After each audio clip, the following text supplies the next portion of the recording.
திருவாரூர் நகர ஒன்றிய மதசார்பற்ற முற்போக்கு கூட்டணி கட்சிகள் சார்பில் ஒன்றிய பாஜக அரசின் நிதிநிலை அறிக்கையில் தமிழ்நாட்டை புறக்கணித்ததை கண்டித்தும் தமிழ்நாட்டின் வளர்ச்சியை தடுத்து ஒன்றிய பாஜக அரசுக்கு துணை போகும் அதிமுக அரசை கண்டித்தும் கண்டன ஆர்ப்பாட்டம் நடத்தினர். இதில் திருவாரூர் நகர பகுதியில் உள்ள தலைமை தபால் நிலையம் முன்பு, திருவாரூர் ஒன்றியம் புலிவலம் பேருந்து நிலையம் பகுதியிலும் மதசார்பற்ற முற்போக்கு கூட்டணி கட்சியினர் தமிழகத்தை வஞ்சிக்கும் ஒன்றிய பாஜக அரசை கண்டித்து கண்டன கோஷம் எழுப்பி ஆர்ப்பாட்டம் நடத்தினர்.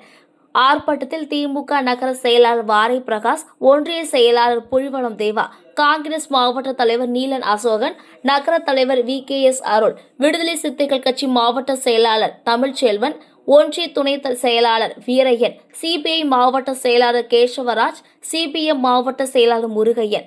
SDBI மாவட்ட துணைத் தலைவர் அப்துல் லத்தீப், மக்கள் நீதி மய்ய மாவட்ட செயலாளர் ஹாஜமைதீன், மதிமுக கொள்கை பரப்பு செயலாளர் ஆரூர் சீனிவாசன் உள்பட மதசார்பற்ற முற்போக்கு கூட்டணி கட்சி நிர்வாகிகள், தொண்டர்கள் என 1000க்கும் மேற்பட்டோர் கலந்து கொண்டனர்.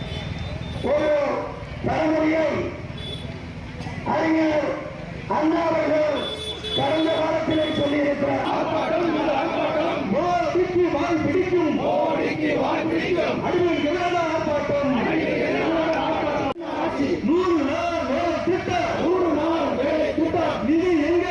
போச்சு